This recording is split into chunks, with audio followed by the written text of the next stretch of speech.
I'm Dante. And hey, I'm Dana. And welcome to the Donta Show.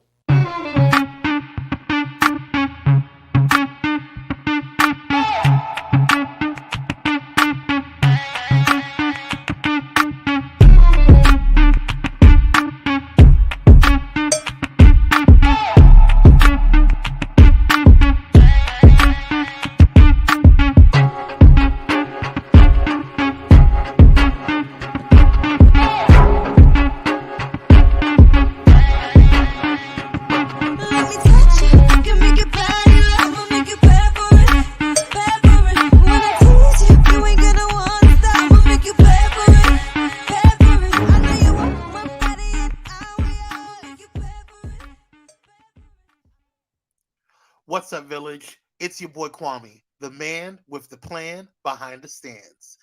Before we get into it, do me a favor. If you are on YouTube, Twitter, Facebook, or whatever, hit that share button so people can see what the fuss is all about. Don't worry if it's the end of the show. They can catch the replay.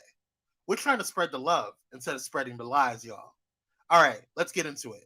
Did you know that our boy Dante Morrison is a best-selling author? Do you like smut? Yes, smut. Well, these books are filled with it. Check out The End of the Rainbow, followed by the sequel, Yesterday Clarified.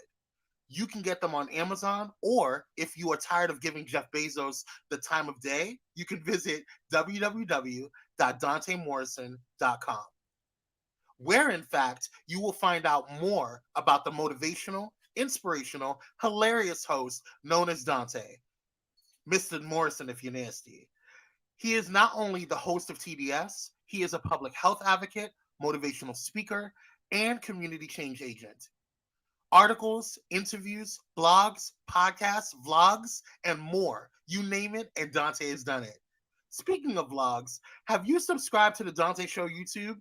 Now, every villager should be subscribed. The more the channel grows, the bigger TDS messaging becomes. It's really simple. Go to www.youtube.com/Dante Morrison. And also, did you want to be a guest on the Donta Show, or do you want to book Dante or Dana on your platform? Stop. Don't inbox him, don't email him, or even call him. You know what you need to do? Go ahead and open your handy-dandy smartphone or Wi-Fi enabled device and send an email to info@pyromedianetwork.com and request your presence on the show. It's 2021, y'all, and Dante and Dana has got management. So, let's conduct business. Speaking of management, the Donta Show is produced by Pyro Media Network. We are a Black-owned digital marketing and video production agency helping businesses and brands make an impact with their message. We also help businesses navigate what we call the biggest communication shift in over 500 years, social media. So, if you have a business, brand, or influence, and you want to take it to the next level, contact us today. All right, y'all. Thank you for joining us tonight, and we hope to see you on the next. Boom.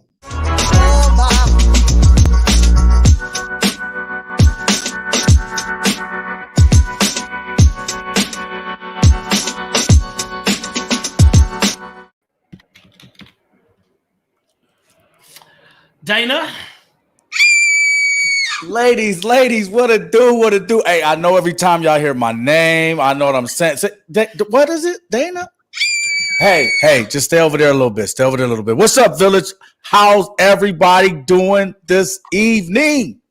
That's what I'm saying. What up, fam? Welcome to the Donta Show. We're glad to have y'all here with us. It is Monday. Y'all know how we do. We go in, we have a good time. So for the next 60 minutes, just sit back, relax, and kick it with your boy, Dante and Dana, and our special guest, Eddie Pierce. But y'all know that above anything else, the Donta Show is always about blackness. Being black, we black every single day. Bliggity black. Black yesterday, black today. We're going to be black on tomorrow. Black 24/7, 365 days a year.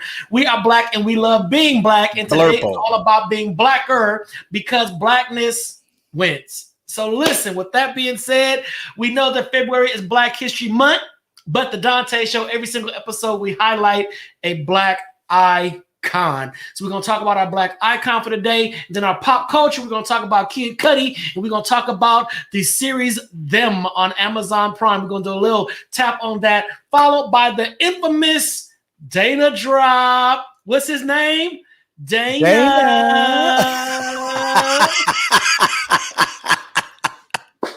So we're going to make it happen. That's right. Introverts unite occasionally. Yes. But in very small groups for very limited amounts of time. I'm an introvert. I say it every single time I can. So believe me, listen. All right. So listen. When it comes down to the Donta Show, like I said, we do our black influencer every single episode. Today is no different. So Kwame, let's get into it.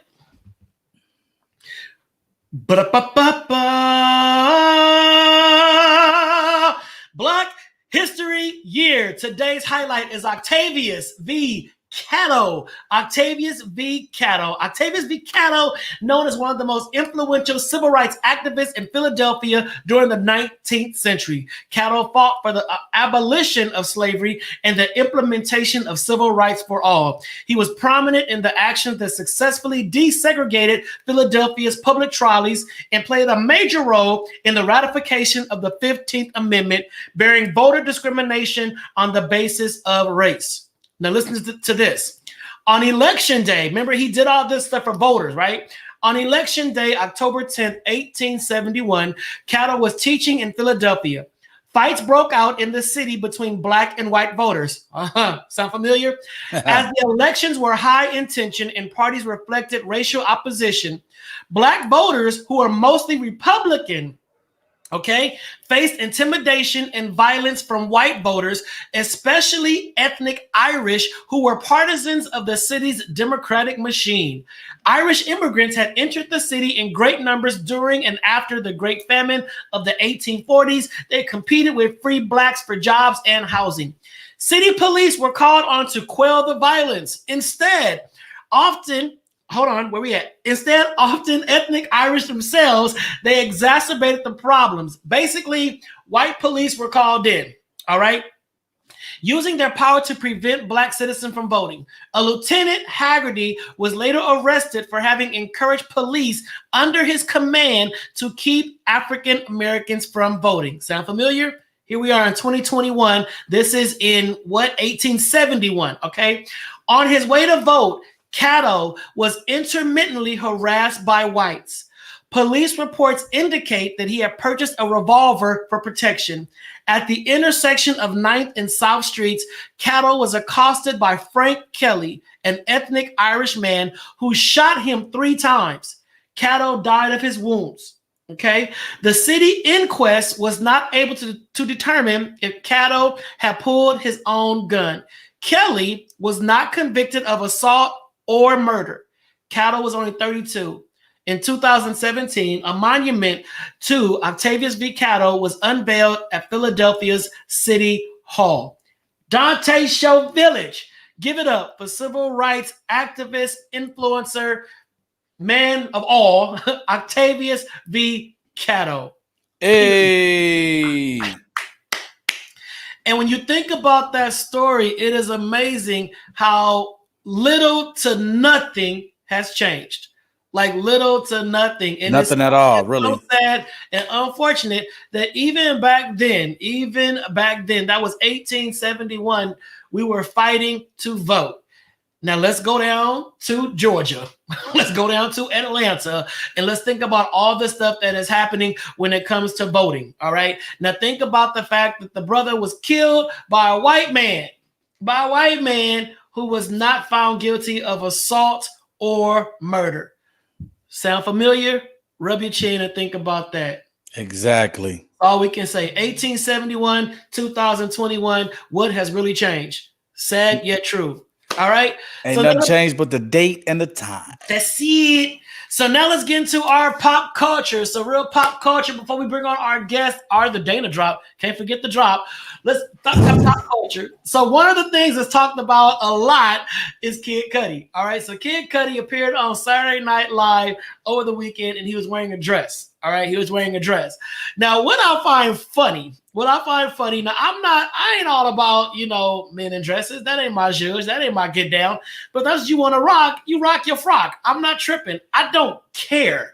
But what I trip off of is the amount of people that say, oh my God, this is the reason why black families are broken. This is the reason why, black men are this. This is the reason why black men. Y'all are giving that much energy and power to Kid Cudi. That is one dude. One dude, trust me, this one dude in a dress is not the reason why black families are broken. All right? He's not the reason why. Trust me, this one dude in a dress is not the reason why your baby daddy ain't kicking it with you. That's not the reason why. All right. And then let's just call a thing a thing. People love to point these fingers and say it's because of that, because of that. Again, I ain't gonna put on no dress. That ain't my thing. But it's a lot of reasons why the black community is going through a lot of stuff, and it's not because of Kid Cudi in a dress. We gotta get beyond that and stop finger pointing and then look in the mirror and say, well, what am I doing to keep the black community from unifying completely? What am I doing? What am I saying? What kind of energy am I spreading as an individual that is fueling the negativity and separation within the black community? And I guarantee you will not say it is because Kid Cudi wore a dress. All right. So that's all I'm saying. That's all I'm saying. We gotta own up. Some people love to point the fingers at others when you ain't doing nothing. I can't get no job, but you ain't putting the application nowhere.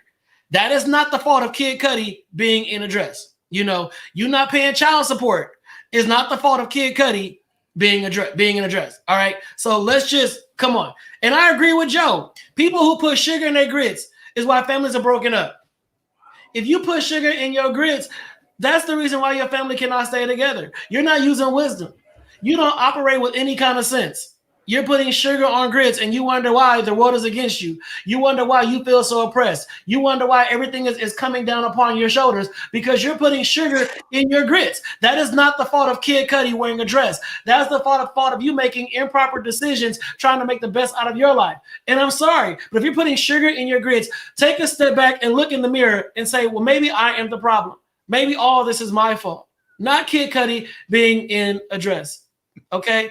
Relook at the sugar and then look at the salt and pepper. Mm-hmm. And then when you're in the midst of those two condiments, those two seasonings, those two things of flavor, ask yourself, what is the best decision that I should make? Sugar or salt and pepper? Dude. One is going to strengthen your family. One is going to bridge gaps. One is going to bring us all together as a community. One is going to stop all the violence and hate and crime.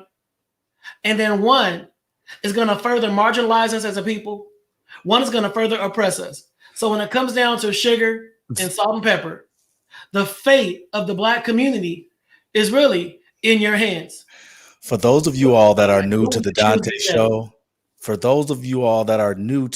Show, he just got his dreads tightened.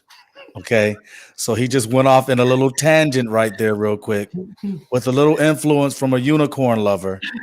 I'm just saying, we got to make better decisions as black people. We have to. But this sugar on grits, that's not a decision that's going to strengthen us as a people. We got. I knew it was coming. We got to do better.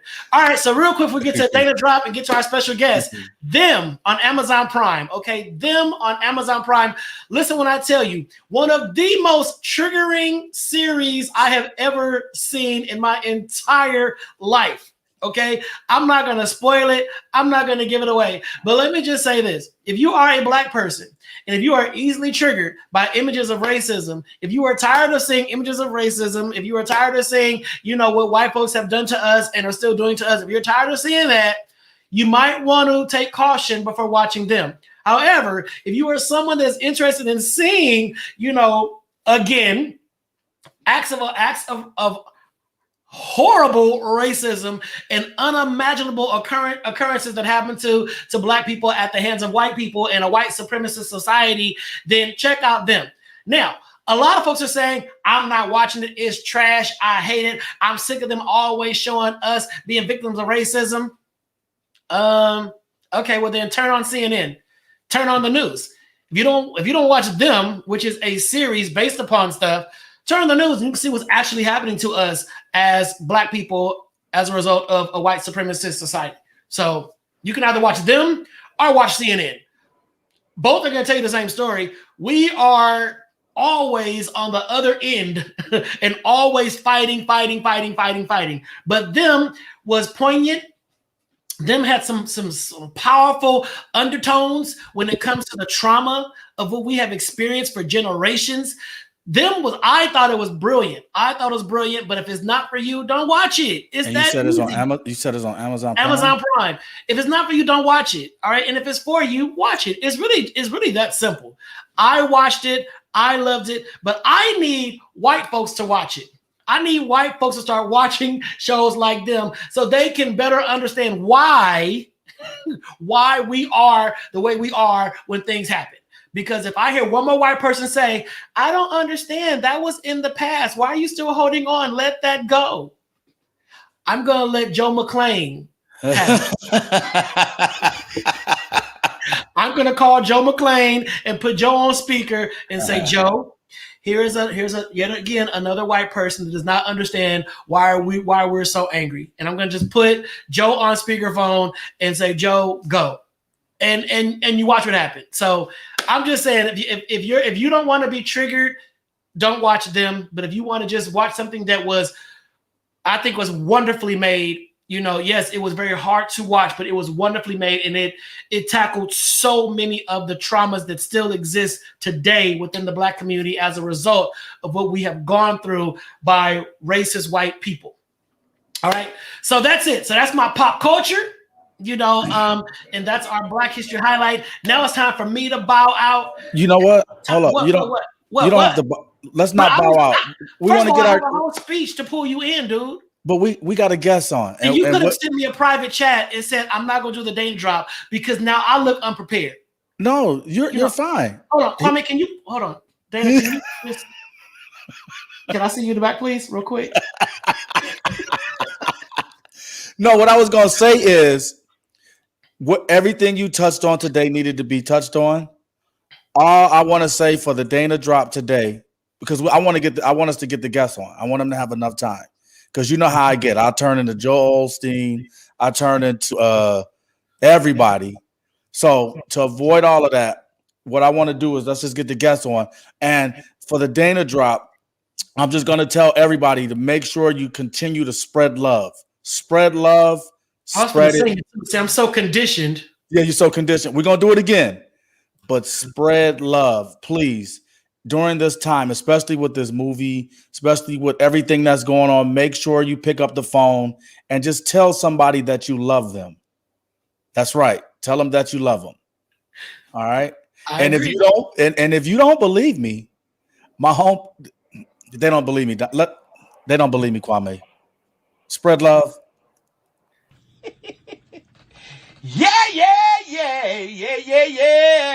Yes.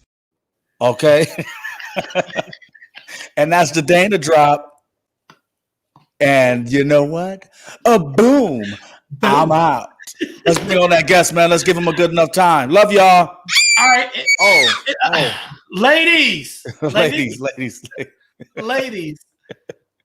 I'm going to slap you like she slapped her girl in episode 6 of Them. That's all I'm going to say. If y'all want to see the slap, it ain't been a slap like that since How to Get Away with Murder. When Annalise slapped. If you want to see a slap, you go. No, didn't Oprah slap old girl and It ain't like it. Oh, she did in The Butler. Yeah. But listen, if you want to see a slap, you look at Them. Watch Them. I didn't tell you what that but there is a slap that came from the ancestors, and that slap was on behalf of every single Black person that crossed the transatlantic. Period. That's all I'm gonna say. Was it worse than the slap at that the officer gave the lady at the Capitol building? Yes, it was. Now that was a good slap. Yeah, because I felt that one. Yeah, All right, y'all. So tonight's guest is Eddie S. Pierce Jr. Eddie first of all, Eddie has this very extensive bio that I don't even want to have the time to read because it's going to take like the next half hour of the show. But just know this brother has done a lot of phenomenal work. This brother is a writer. He has this Master's of Fine Arts in Creative Writing degree from Chicago State University, Chi-Town in the house. He is an author, he is a publisher, and he owns his own publishing company. So, I love talking to an entrepreneur. I love talking to someone who's going to give back to the community. My frat brother Joe, he also has a publishing company. And if anybody knows about book publishing, it is not easy, especially when you are an author of color. So we got to begin to support our own. All right. So without further ado, help us welcome to the Donta Show for the very first time, the man, the myth, the legend, Eddie S. Pierce Jr.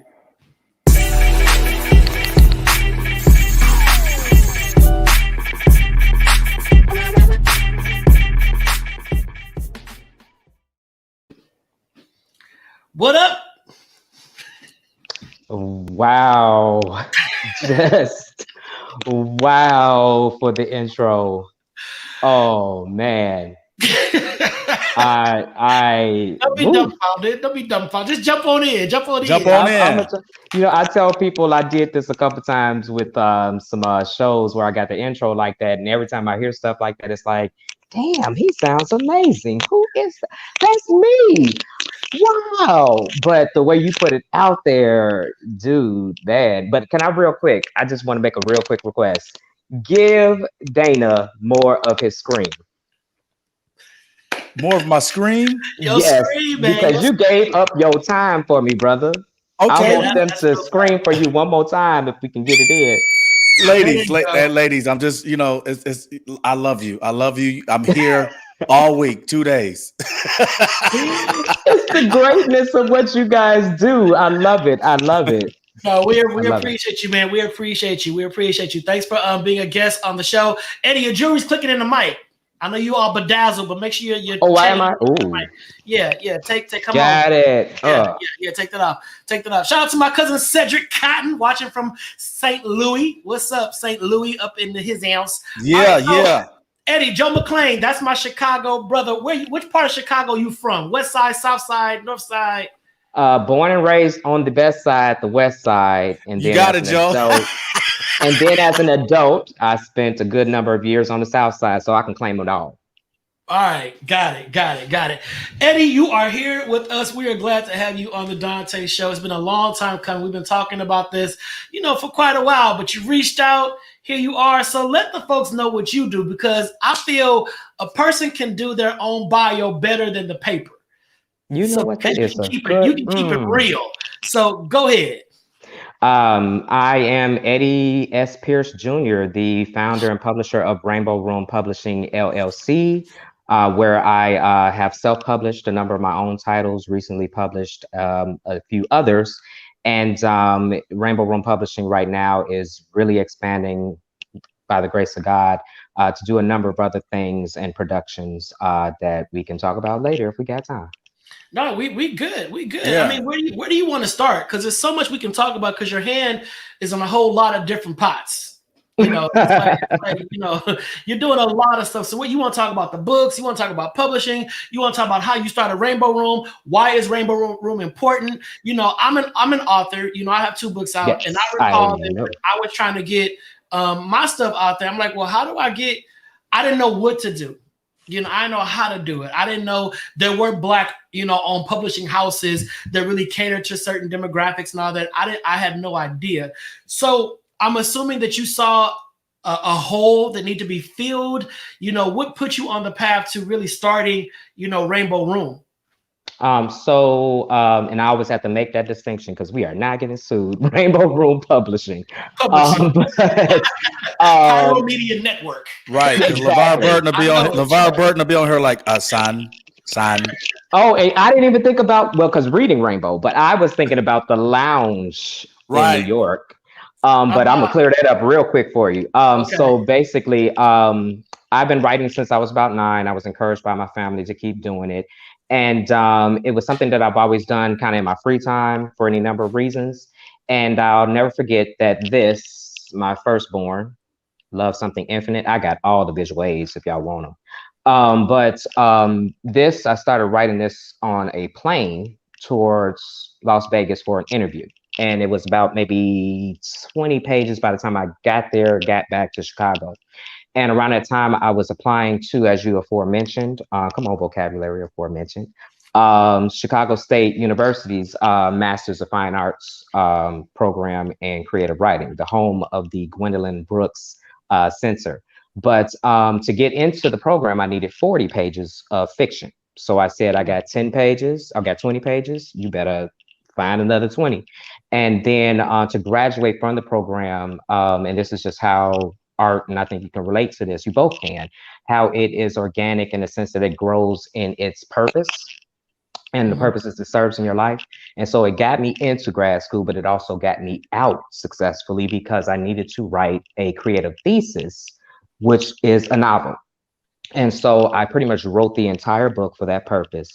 And in the process of editing it and that sort of thing, I said, hey, this has helped me to deal with a number of things, reconciling my spirituality and my sexuality for one, finding out that I was HIV positive for another.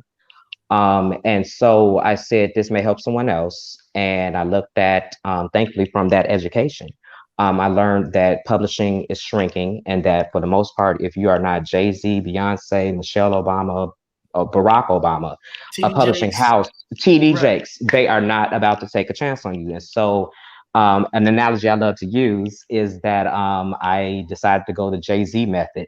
He sold CDs out of the trunk of his car. I sold books out of the trunk of mine. And when I first did the book, I saw where God, it was very, you brothers know where I'm going. He was very an Abraham moment. You have a book.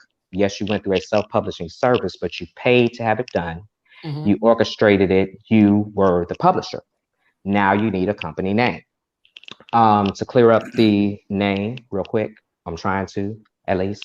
Whenever I had get-togethers, I would always have this story that came back up about how when I came out to a lot of my friends and family, and different people found out that they knew at different times. And one of my best girlfriends, one of my sorority sisters, Zeta Phi Beta Sorority Incorporated, proud man of Phi Beta Sigma Mutai chapter, sorry about that, Incorporated.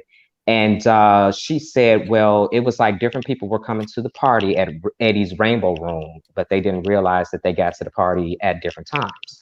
And so when it was time for me to come up with a company name, God had already given it to me. And there it was. I didn't consider anything else. Rainbow Room Publishing was born the same night that my birthday, and the same night that the book was released in my home in Chicago on the South Side. Okay.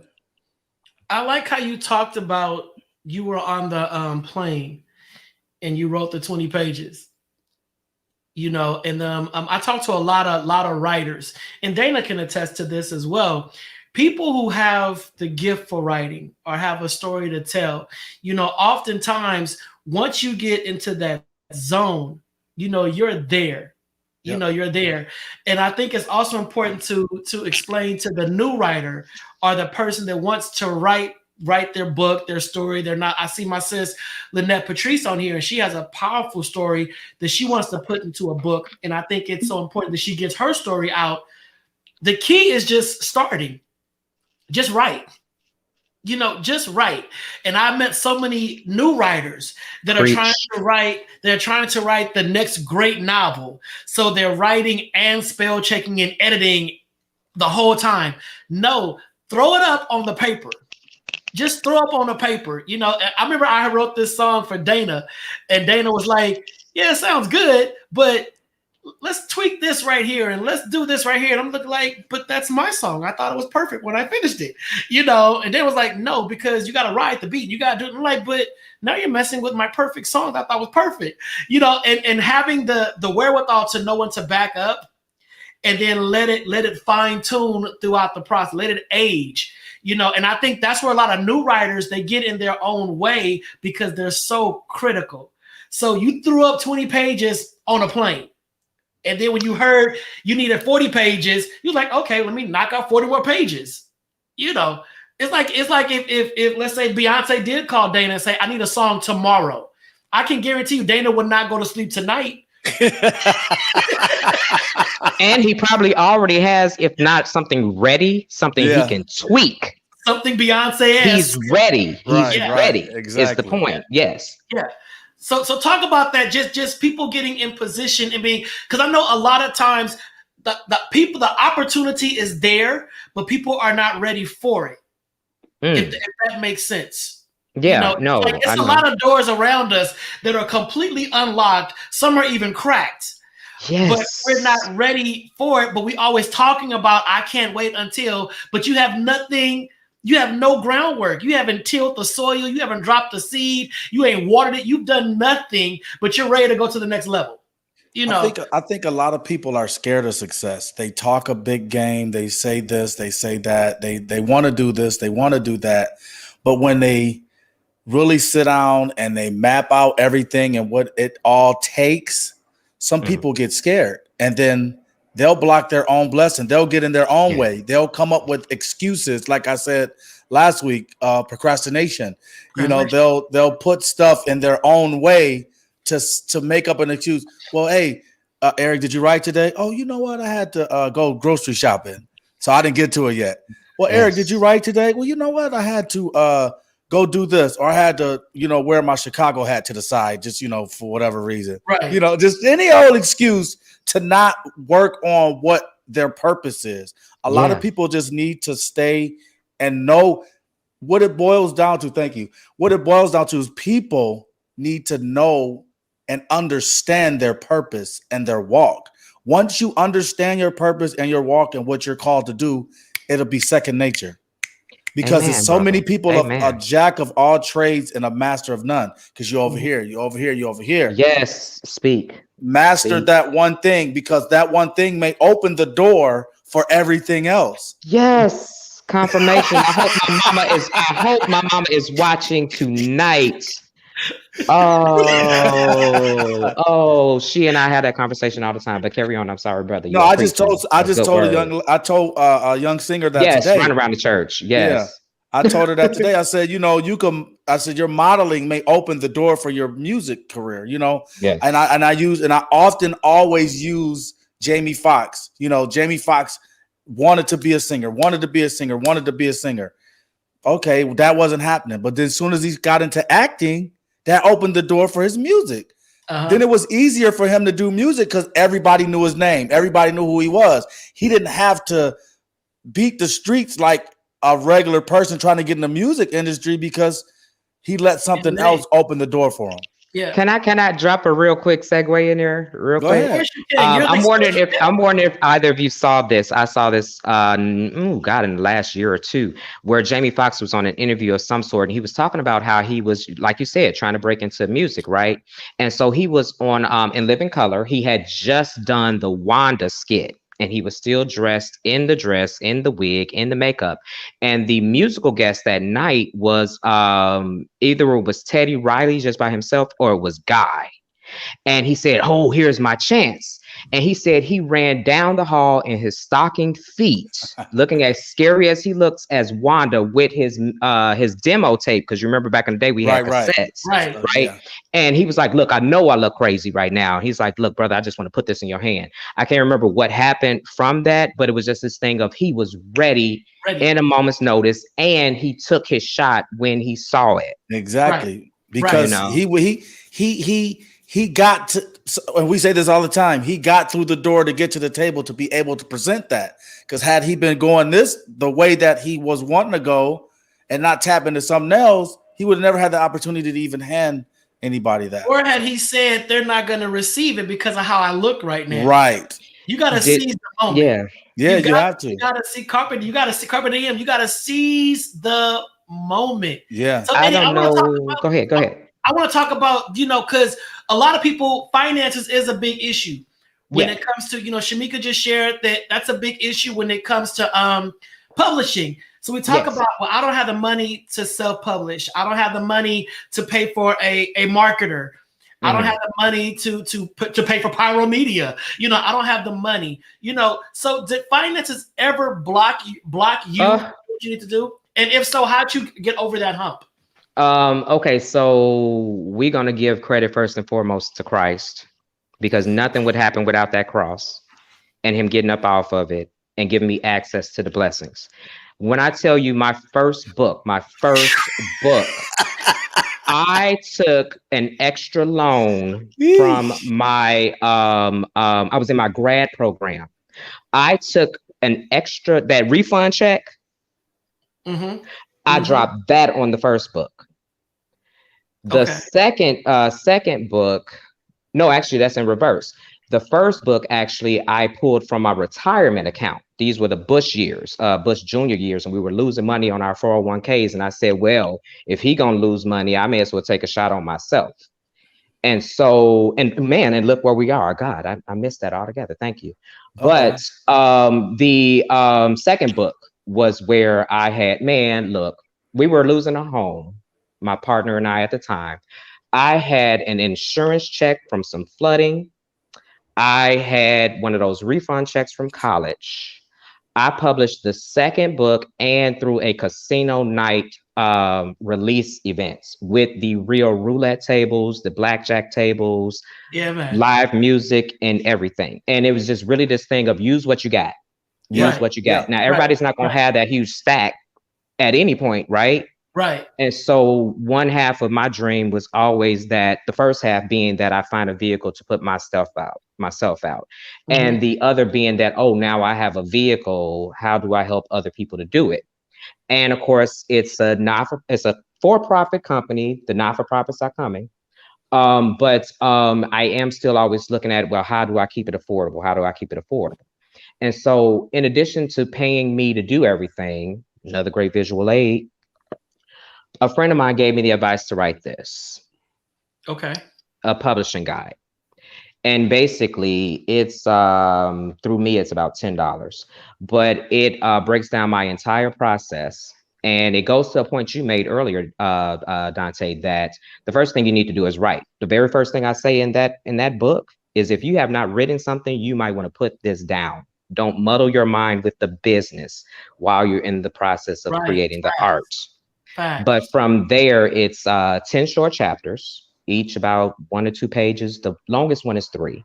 And it goes from everything from the top of the copy editing, down through the copywriting, down through the design of the book cover, down through the promotions. Each chapter ends with action steps. What can you do in 30 days, 60 days, 90 days to complete what you read? And then at the very end, there is the 10th chapter actually is what I refer to as an accountability contract. I think, Danny, you kind of spoke to this. It's that person that you know is going to constantly remind you, hey, you said you were going to write a book. I ain't talked to you about this in a couple of months. Where are we with that? Do we need to go back to Eddie's book? Furthermore, in the book, you have a list of everybody I paid to do things and all the free resources that I found. It's a resource that's been designed so that for you, if you are the DIY person that can do it all, or even if you find yourself paused in any step, you already know to come back to me or any of the different people that I'm promoting, because that's what you guys are doing. That's a big aim of mine, promoting small businesses, particularly those that are Black and owned and or operated. And everybody in that book is. And so that's one thing that God showed me that I can do to help somebody else get their dream out. And I think I want to rewind back to something you said, just to drop this nugget. You talked about how you invested in yourself, you know, and you took your retirement and you took this, took that. And I just want to encourage somebody who's ever watching, you got to believe in yourself enough to invest in yourself, you know, because that is taking a chance. You know, because even though okay, my retirement, this school money, I'm getting all this, I may need this money, you know, but it also increases your hustle, because if you have given your last $100, you know, to pour into your dream, you are now about to work to make your dream a reality. Because not gonna sit and say, I can't believe I spent $100 to do this book. Nobody's reading it. Well, first of all, nobody knows you has the book. Right. No marketing. No. You ain't got no marketing. You ain't opening your trunk. When I wrote my first book, I used to go to beauty salons. Yes. Because I knew women loved Elin Harris. I went to gay clubs. Like Elin Harris. And I'm like, hi ladies, how are you doing? Oh my God, your hair is so bomb, you're gonna be fine. Do you like to read? And that was my hustle because I'm like, I gotta make this money back some kind of way. And if I can even touch on that real quick, I'm sorry. It's something that comes up in the publishing guide. Now I don't know the numbers anymore, but I did the research a while back, and the publishing guide came out in 2018, so I don't know how much things may have changed. But I learned somewhere that the average self-published author, based on their personal contacts, should be able to sell 150 books. Now, that's your friends, your family, your church members, your coworkers, the average random person that might buy a book, the person that buys two, whatever the case may be. And when I looked at where I price my books, typically at $19.99 online, but $20 in person for a number of good reasons, because I don't have time to get change. But that is 20 times 150.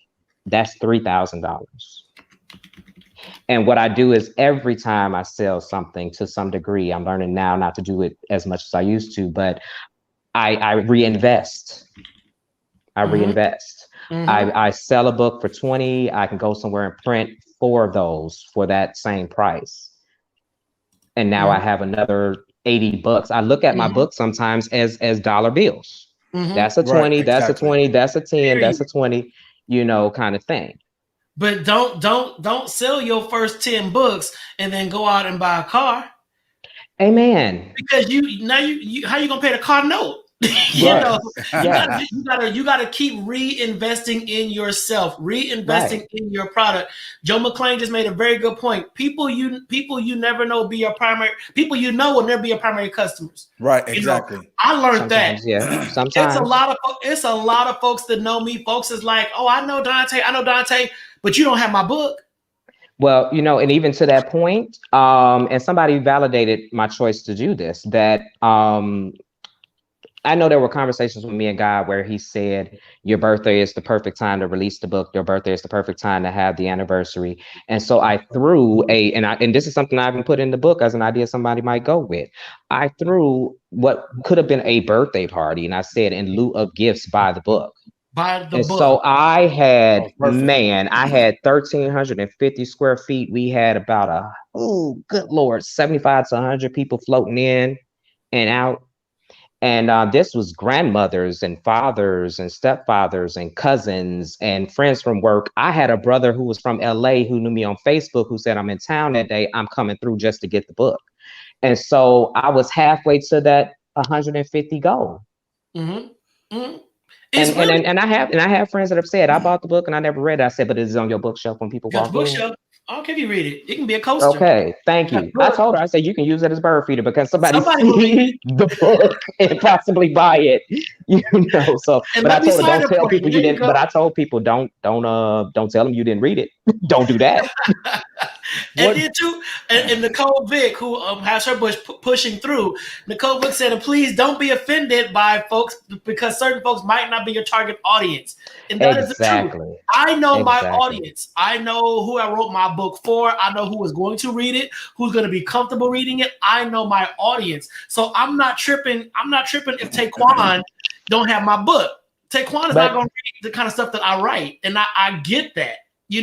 But if you're part of my target audience and you saying, oh, I ain't got your book because you just being a hater or just being that kind of way, then I'm looking like, well, let's talk. What's going on? Well, and if I could add to that, God will surprise you. God will surprise you when you step out on faith and he will bring in abundance. When I tell you that the first book was primarily, it's told from the lens of a same gender loving man. And I like to make that distinction.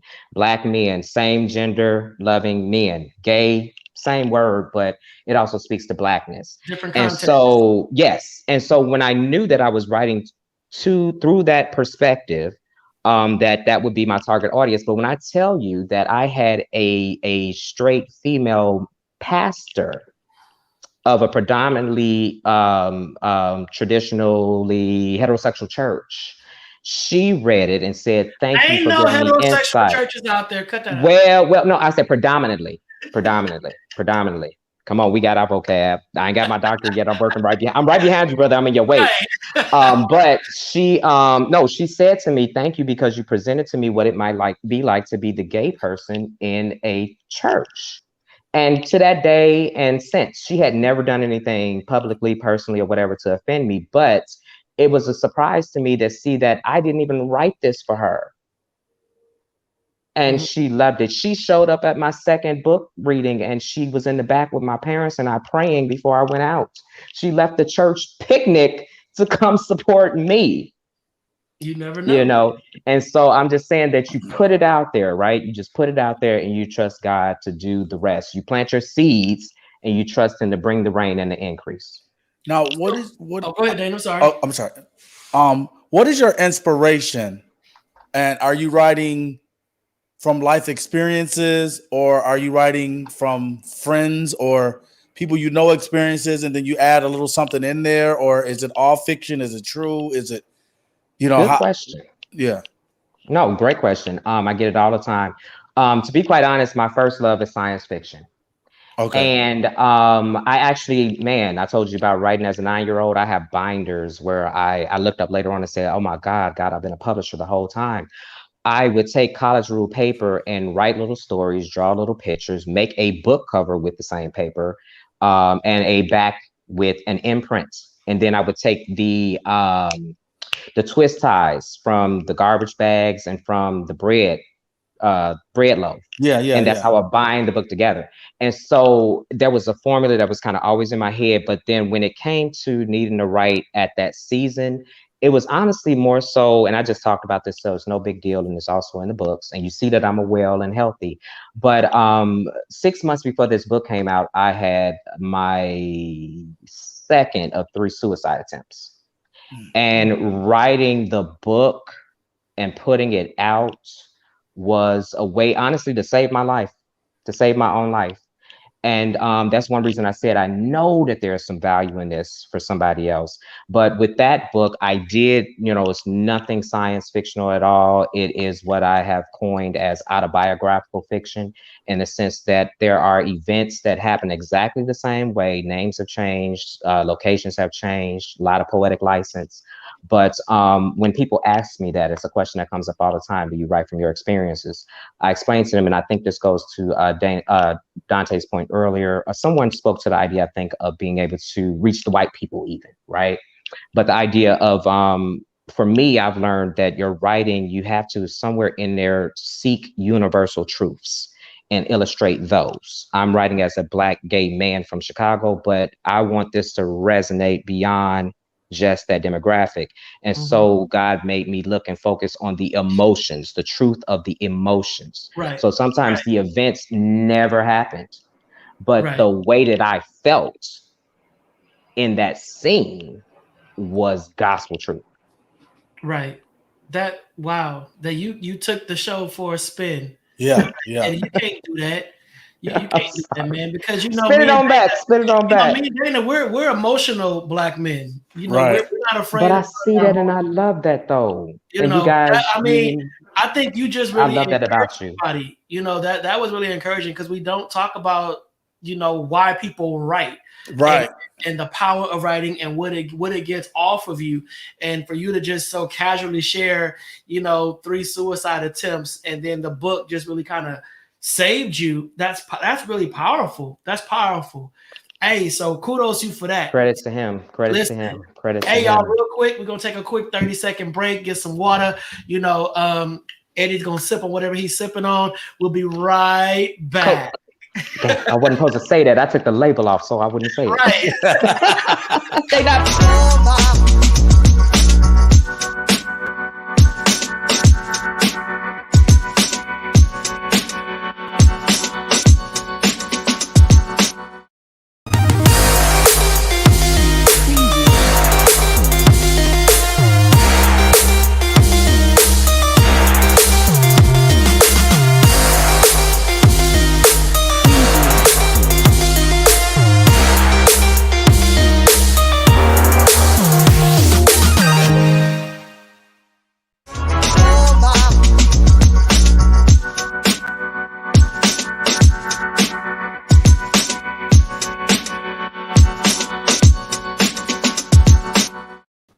Hey, welcome back to the Dante Show. Listen, if you have not followed us on YouTube, now is your chance.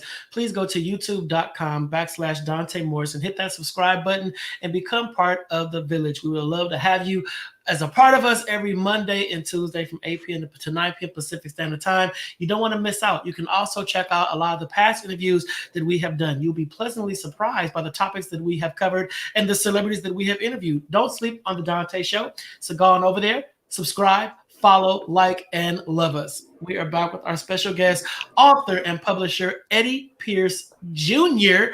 And Eddie is just dropping nuggets, and people are Nuggets. Right, they are being inspired. Lynette Patrice, this is so inspiring. I'm over here in tears. Eddie, I want you to meet with Lynette and meet with Shamika. Oh, Both yeah. of them have books in their bosom. They got books in their bosom. Well, let's They get need to it. give birth to. Bosom. They need to give birth to now. Get that out your bosom. Go and give birth.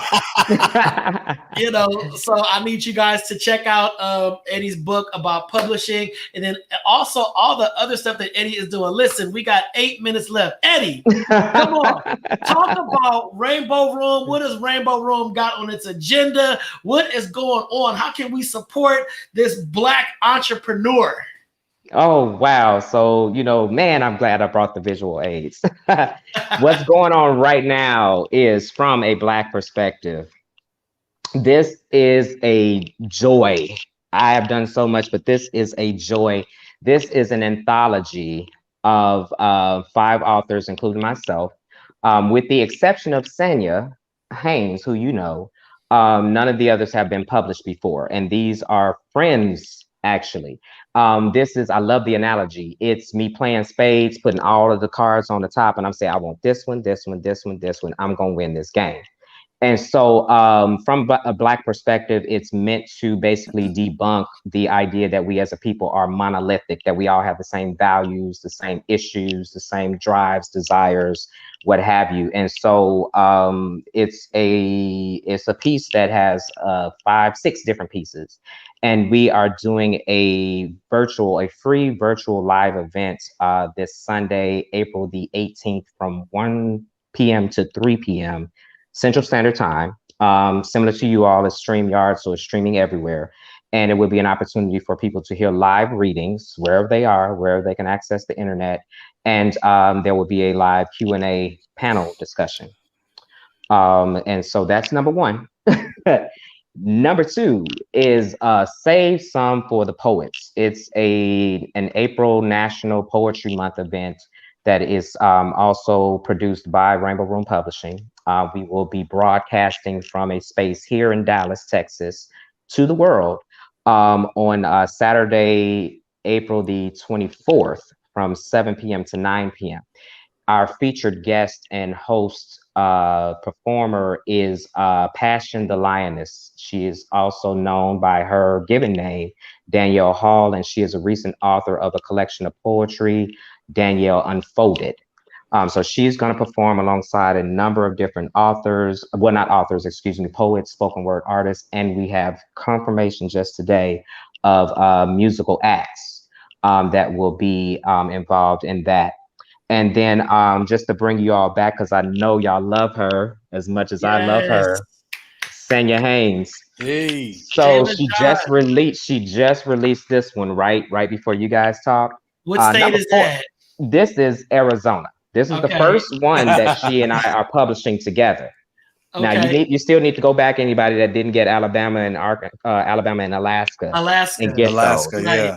Just look, go get you a good Google list and say what are the states alphabetically, and you there. But I'm working with her, I'm remembering the states. And so in conjunction with the release of that, Auntie Yaya, she's also releasing Jayless Johns Adventures with Agua and Ah in Arkansas, messing that up. But we're doing a virtual reading, which we are actually securing various satellite locations. I definitely want to talk to somebody in LA about how we may have different spaces where we can gather children and ideally with the elders, and she will beam in, broadcast in around the world, but also broadcast in at different spaces where we have a large screen, and we can do a split screen and show that not only are the children and the elders there listening, there is a coloring event because there are coloring pages at the back of each book. And so we're already looking for sponsors to get us a small box of crayons that every child could have the crayons, and looking at where we can give away free books to those deserving children that want to be a part of that event. I love that. That's That pretty tight. is going to take place. It's tentatively scheduled for the Saturday before Mother's Day, so May the 8th. And we should have that information out soon, well, confirmed, and then be publicizing it soon. So those are like the main three things, with the notable exception of, like I said, I'm following you guys instead of you. I'm doing a podcast, Rainbow Room Publishing Live. There you go. And it will premiere on this Thursday at, let me see, that is 7 p.m. Central Standard Time. My first guest will be my own mother, the mother of Rainbow Room Publishing. And she is actually a fitness guru. She is T-Fit Lights is her name. And so she's one of several guests over the year up until the anniversary, November the 11th, 2021 will be the 10th year anniversary of the company and the first book. But half of the guests slated for the show will be people that were present. We actually have behind the scenes interviews from them back then in 2011. And we're going to reminisce about where we were at that time, at that point, and all of them have their own business. So I'm pulling the Oprah, where are they at now, from the 80s and the 90s. I love it. And so, and it's an opportunity to give back to them and promote them. And then the last thing, and I told Dante in a couple of messages in a couple of places that there was a special announcement that I wanted to make here, partly just to give back and thank you guys in this amazing outlet. I just finished a conversation today with the committee chairs for the Atlanta's Black Gay Pride weekend. Okay. And so I was asked by a frat brother, come on for networking, brother Ricky Smith. He's the president of the Literary Cafe, which is a part of the In the Life Atlanta organization. And so they have an event every year where they bring authors in during the day in the midst of all of the partying and everything, giving a cultural component to the weekend and an educational component, honestly. And so they said, hey, we want you to come in, be the moderator, be the person that selects the authors, and basically be the chair of the event.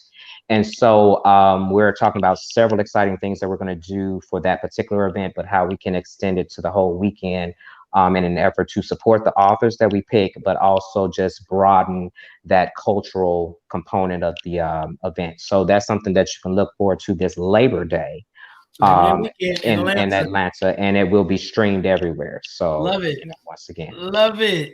That was great, man. Man, you busy, man. I love it. I love that you're able to pitch everything so eloquently. It makes a difference. And you live in Dallas right now, correct? Yes. Yeah, so you're in Dallas right now. I got a question for the day that I want you and Dana to answer in 10 seconds. When this question comes up, just give me your answer in 10 seconds with the why. Kwame, do you have it? I mean, I know he has it. He's a great producer. Kwame has everything. He's Power Media Network. This is Kwame Corbett. And that's why I'm trying to bring the show there. I'm trying to bring my show there. Question of the day. We'll go with Dana first. What book changed your life and why? The Bible. Why? Oh, he stole my answer. Because it enlightened me on my walk.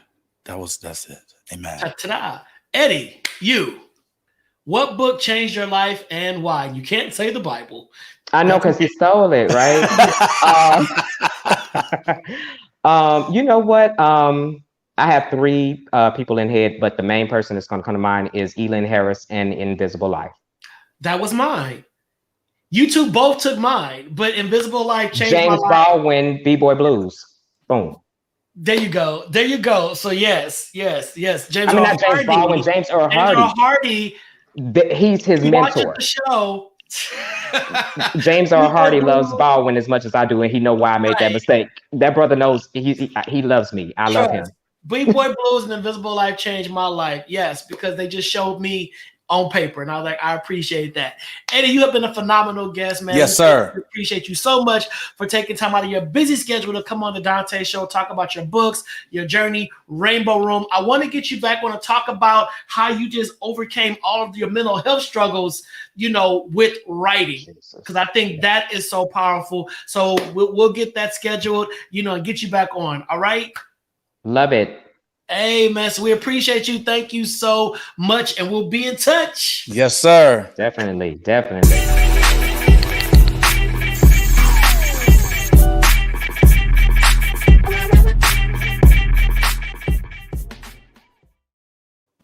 All right, y'all. So that's wraps up this episode of the Donta Show. We're going to take it on out. It's already 9:02. We're overscheduled. Make sure to follow me on Instagram, Donta_Morrison, Donta_Morrison. Follow me on the IG. I post, I do a little stuff on the IG. And the village, without y'all, we'd be just two dudes having a conversation. So to the village, we love y'all. We appreciate y'all. Thank you for rocking with us. Thank you for being there with us. Thank you for flowing with us. Make sure to follow my boy Dana, DNA716 on the IG. DNA716 on the IG. And village, thank y'all again. We love y'all. We appreciate y'all. We love y'all. Right. Dana, what you got to say to the people, man? Hey, just spread love. Instead of spreading lies. Spread love. Instead of spreading lies. Hey, make sure you reach out to somebody to let them know you love them and you care about them, even if you think they're doing well. All right? We love y'all. Thank y'all for tuning in. As always, hey, we love our village, man.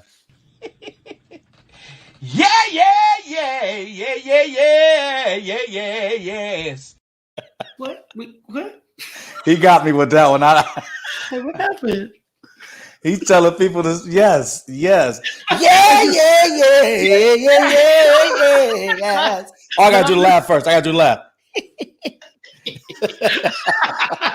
All right, so we will see y'all tomorrow night. It is Tuesday, Taco Tuesday. Come in tomorrow with your margaritas, your pina coladas, your tacos, your milk, your coffee, your tea. It doesn't matter. And we're going to do a round of who you got. Let's do who you got tomorrow, Dana. Who you got on tomorrow? Who you got? To be a special guest on who you got to do, who you got with us. So check your inbox because you may be the guest we use on tomorrow. All right. So we love y'all. We mean it. We appreciate y'all. Stay safe. Take care. God bless. Good night. Peace. Ooh.